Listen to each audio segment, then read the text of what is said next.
So today we're going to talk about completing the square, so I need all of your attention up here. Phones away, not talking to each other. Okay, cool. So, in order to complete the square, this is a process that allows us to manipulate a trinomial in order to factor. So sometimes trinomials don't factor the way we want them to, so we can actually force them to factor by using something called completing the square. Now, in addition to that method, we can also use this method to force a trinomial in standard form to become vertex form. Okay, so that's the two uses for this method and why we use it. So do not leave your answers as x equals the number. This would mean that's a line at the number instead of a point on the intercept. So it's very important when you write your final answers, you don't say x equals 2, x equals 3. Those are vertical lines. That's the equation for a vertical line. So you're going to write your answer in set notation with the squigglies, okay? And I'll demonstrate that for you guys. Okay. So far we've learned several different methods. We're going to add this to our list of skills, your toolkit of math skills. So step 1, before we get into anything dealing with completing the square, we're just going to talk a little bit about how we come up with that value that we complete the square with. So what you're going to do is you're going to look at the b term. That's the term in front of the x. And you're going to look at it and you're going to divide it by 2. So what is negative 10 divided by 2? Negative 5. What is negative 5 to the second power? 25. So the reason we do this is now, if you wanted to factor this trinomial, it's going to factor into two identical binomials, always identical. And those two binomials are always going to be whatever half of that b term was. See how factors of 25 that add up to negative 10 would be negative 5 and negative 5? So we just came up with a number that's going to make it factor perfectly. Okay? So let's try the next one. What's half of 6? What's 3 squared? So what are two numbers that multiply to give you 9 that would add up to 6? 3 and 3. So in order to complete the square, you need those two binomials to be identical. And that's what that allows always to happen. Yes, go ahead. It's actually not possible because when you square it, or when you take half of it, take half of something, it's going to keep its sign. So it's always going to end up being the same. Yeah, good question. Anything else? All right. And you're going to see you're going to have to write this as squared sometimes as well. So let's go ahead and try our first example together. Step 1 is you want to make sure that it's in standard form. Step 2, if it's in standard form, you actually are going to move your c value over. So if you're going to take your c value and get rid of it to move it to the other side, because you're going to come up with a new c value. So we're going to get it out of the way. So you're going to start by subtracting 11 to the other side.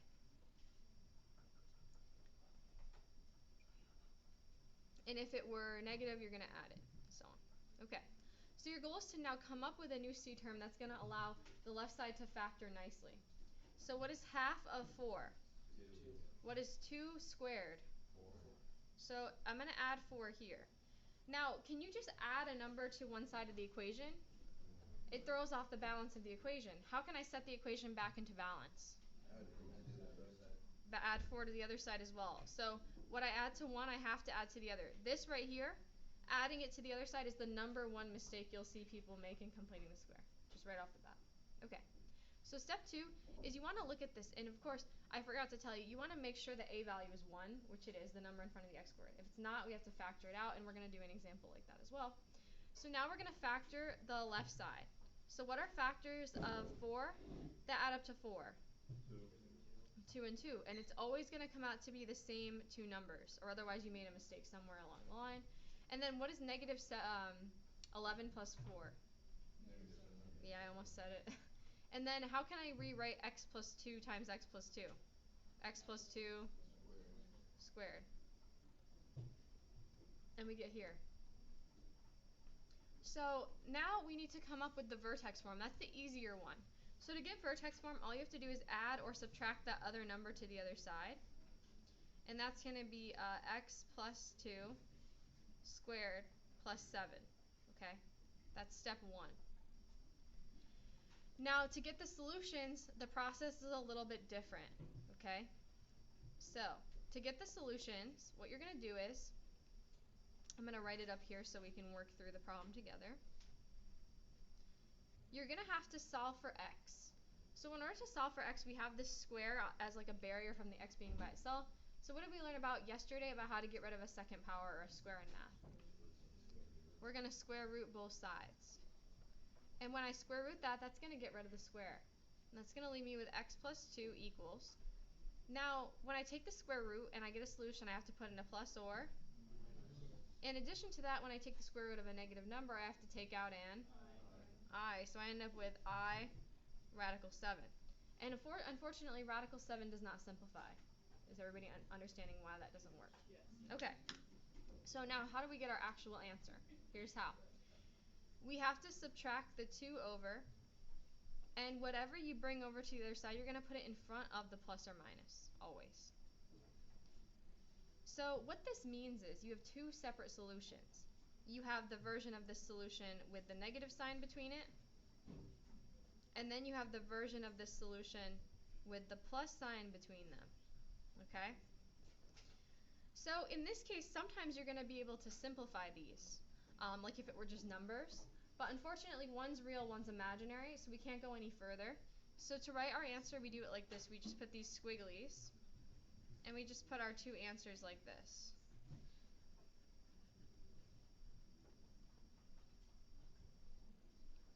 And if you're wondering, if you had just put this plus or minus version of the answer in the squigglies, that would also be acceptable as well. I just wanted you to understand that it represents the two separate solutions. So, does anyone have any questions on completing the squares so far? And we're going to do plenty of more examples, so if you're still kind of unsure and forgetting steps, that's okay. We're going to do more. All right, you ready to try letter B? All right, letter B it is. Step 1 is to move any constant to the other side, but what do you notice about this one? It's already there. Next step is if there's an A term that's not 1, you're going to have to factor it out. So to factor it out, I'm going to basically just divide everything over here by 3. So I just factored out the 3. And you're going to notice I always leave space right here, and that's because we're going to come up with a new C term to fill that space. Okay? So step 2 is going to be to come up with whatever that new C term is. And we remember we do that by taking, and people were asking me, do you use the original or the factored version? Factored version. What's half of negative 10? Negative 5. What's negative 5 to the second power? Good. Now normally, you would just add 25 to the other side, but I need you to be careful here. Think about it for a second. Did we actually add a 25 to the left side? No, we actually added what? 75. Okay? And if you're wondering where that came from, let me explain. If you have a number on the outside and you added 25 over here, you really added whatever the product of those two numbers is, which in this case is 75. So if there's a number on the outside, you have to make sure you multiply it by that number before you add it to the other side. Is everybody with me on that? Okay. Now we're going to continue. So the 3's just hanging on the outside. We're going to factor this into the two identical binomials, which is going to be x half of, or numbers that add up to 25 that, multiply to 25 that add up to negative 10. Negative 5 and? Very good. And then over here, this is going to add together, and I believe it gives you 144, right? Now I can rewrite the binomials as squared. And now to come up with our vertex form is just going to be 3x minus 5 squared minus 144. So I just subtract 144 over to get it all to the same side of the equation. So you always just bring that other number to the other side. Okay? Now, we want to find our solution. So our goal to find the solution is to get x by itself. So what's the first thing I need to do to get the x by itself? Multiply by 3. Divide by 3. What is 144 divided by 3? 48. I'm going to just start doing the math up here because we're running out of room. So this becomes, oops, that's not squared. Sorry. So this is going to become x minus 5 squared equals 48. And then what's the next step? Square root. That's going to give me x minus 5 equals plus or minus. This breaks up into the square root of 16 times the square root of 3. So what is that going to simplify to become? 4 radical 16. I'm sorry, 4 radical 3. Sorry. What's my next step? Add the 5 over. I get x equals 5 plus or minus 4 radical 3. And that's our final answer. It represents two separate solutions.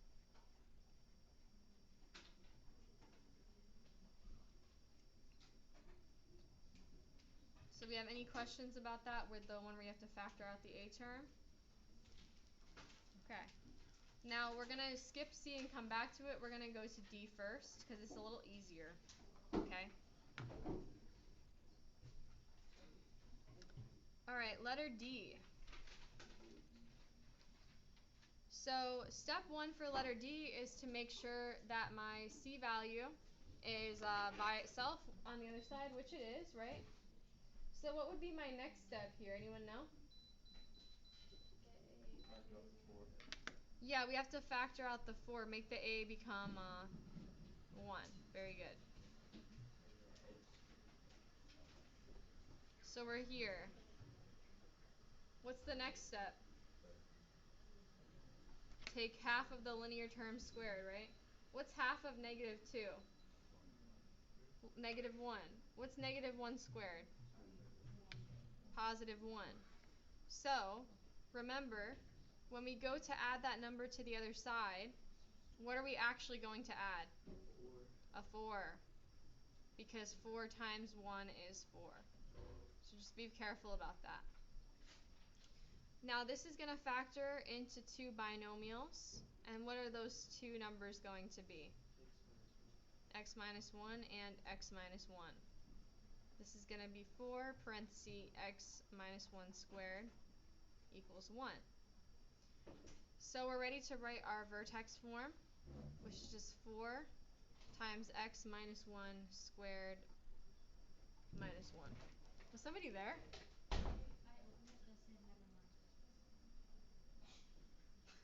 They really didn't want to come to my class, I see. Anyways, so does anyone have any questions about where we're at right now? Yes, go ahead. You got it? Okay. So step 2 is to solve for x.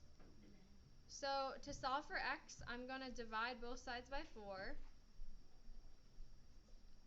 That's going to give me x minus 1 squared equals 1/4. And then I'm going to take the square root of both sides. That gives me x minus 1 equals plus or minus 1 over 2 because they were both perfect squares. This x is bothering me. It's messy. Sorry. Okay. In this case, you're going to want to write your answers as two separate equations here. 1 plus 1/2 and 1 minus 1/2, right, when you bring that 1 over. Because those are going to actually be simplifiable. What is 1 plus 1/2? 1.5. And then what is 1 minus 1/2? 0.5. So do you guys have any questions about how I got the solutions on that one? Look it over, make sure you're good with it. Mom, question. Do we Sure. have to do like the squiggly lines, or can we just put parentheses? You have to do the squiggly lines. Parentheses represent coordinates. So that would look like something completely different. Anything else? Okay. So now we're going to do letter C. I need you to go into letter C with an open mind, okay? And also to not be afraid of fractions. So I'm going to show you the fraction work off to the side, but if you still are like, I still don't understand why this fraction divided by 2 is this, just let it go and come back to it, or use the calculator. Okay, I know if your fraction work at this stage is not good, it's okay, there's other options. Alright, so step 1 is we have to get the 8 to the other side. So I bring over the 8 like this. Step 2 is to factor out the 3. There's one little problem though. 10 isn't divisible by 3. So that's just going to give me 10 thirds right here. You guys see that? That's okay. Don't panic. Alright, so we're here. Now, we're going to have to take half of 10 thirds, right? What is half of 10? Half of 10 thirds is 5 thirds, isn't it? What is 5 thirds squared? 25 over 9. Why do you have the denominator? You don't have the denominator when you take half. Think about it this way. 10 thirds. So I'm going to explain the fraction stuff. 10 thirds divided by 2. That's keep change flip, right? So that's 10 thirds times 1/2, right? Which is 10 over 6, which reduces to 5 thirds. You with me? Then I take 5 thirds and I square it. So I get 25 ninths, okay? Now, can I add 25 ninths to the other side? No. No, I have to multiply it by 3. But when I multiply it by 3 or 3 over 1, that's going to give me 75 over 9, which reduces to what? 25 over 3. Good. Oh, because it's the same. Yeah, because it reduces. So we're here. Now we have to rewrite this as the product of two identical binomials that factor. So before we do this, work smarter, not harder. Here's a little trick. Whatever half of your b term is what this is always going to factor into. So we already decided half of that is 5 thirds. So this is just going to become 5 thirds and 5 thirds. So instead of trying to find numbers that multiply to give you 25 ninths, that add up to 10 thirds, just take half of 10 thirds, okay? Now we're here, and we can't add these without finding a common denominator. Isn't negative 8 the same thing as negative 24 over 3? Plus 25 over 3? What is 24, negative 24 plus 25? 1 over the common denominator of 3. And then I can rewrite this like this, right? So we're here. How'd you get negative 24 over 3?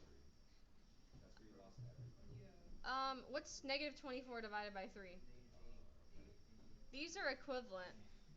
Now are you with me? Yes. Okay. So then we get 3 parenthesis x plus 5 thirds squared minus 1 third.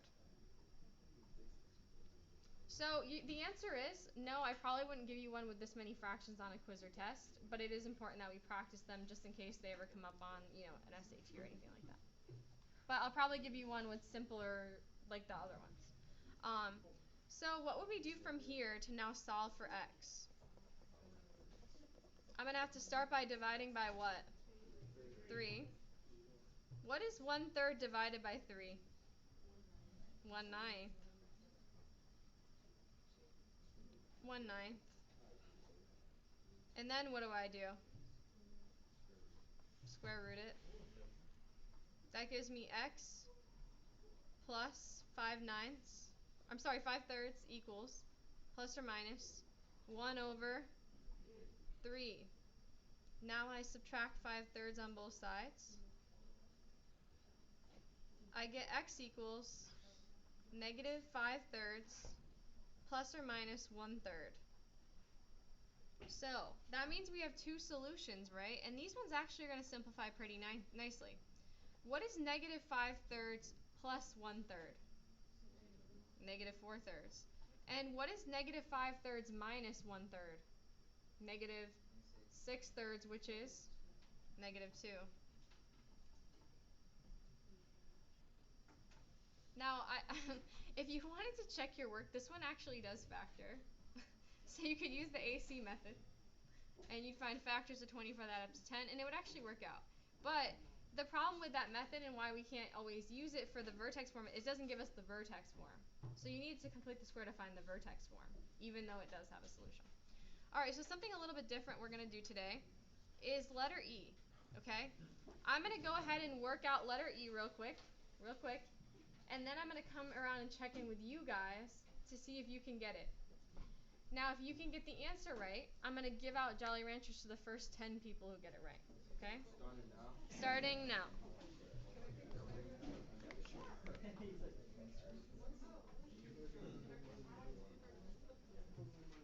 It has to be fully correct.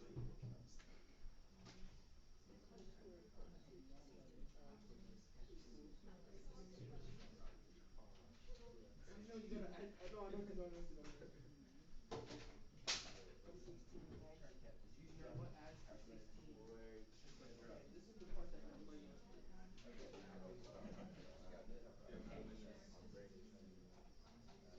this. It should be plus 4, right? No, it has to be 8 because it has to multiply to 4 and add to 16. That's what it has to do. So it adds to 8. Oh. Yeah, that's what I'm thinking. 8 because you gotta add it. So we should add 28. Cause 8 no, that's 64 plus 64. No, on the right. What? And then it's gonna be 8 because the x plus Alright, 8. I'm finished. Okay. That's literally her job. It's okay. That is my job, in fact. Yeah. To do these math problems. Square root You should should've gave us no. a head start. You didn't have to beat me. I You have wanted to to give beat her.